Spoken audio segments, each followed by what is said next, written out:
बंदर और मगरमच्छ। एक नदी के किनारे एक जामुन के पेड़ पर एक बंदर रहता था। उस पेड़ पर बहुत ही मीठे मीठे जामुन लगते थे।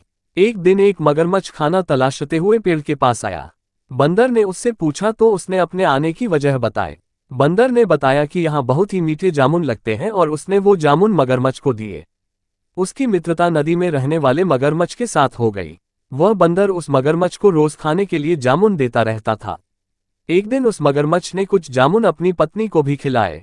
स्वादिष्ट जामुन खाने के बाद उसने ये सोचकर कि रोजाना ऐसे मीठे फल खाने वाले का दिल भी खूब मीठा होगा, उसने अपने पति से कहा कि उसे उस बंदर का दिल चाहिए और वो इसी जिद पर अड़ गई। उसने बीमारी का बहाना बनाया और कहा कि जब तक बंदर का कलेजा उसे मिलेगा वो पाएगी।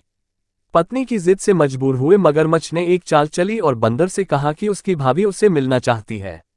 बंदर ने कहा कि वो भला नदी में कैसे जाएगा। मगरमच्छ ने उपाय सुझाया कि वह उसकी पीठ पर बैठ जाए ताकि सुरक्षित उसके घर पहुंच जाए। बंदर भी अपने मित्र की बात का भरोसा कर पेड़ से नदी में कूदा और उसकी पीठ पर सवार हो गया। जब वे नदी के बीचों बीच पहुंचे, मगरमच्छ ने सोचा कि अब बंदर को सही बात बताने में कोई हानि नहीं और उसने भेद खोल दिया कि उसकी पत्नी उसका दिल खाना चाहती है। बंदर का दिल टूट गया, उसको धक्का तो लगा लेकिन उसने अपना धैर्य नहीं खोया। बंदर तपाक से बोला, ओह मेरे मित्र, तुमने ये बात मुझे पहले क्यों नहीं बताई, क्योंकि मैंने तो अपना दिल जामुन के पेड़ में संभाल कर रखा है।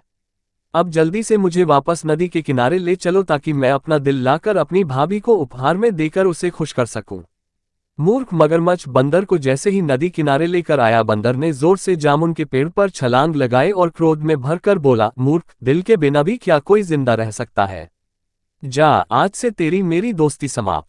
कहानियों को आप तक पहुंचाने का मतलब आपको अच्छी अच्छी जानकारी देना है।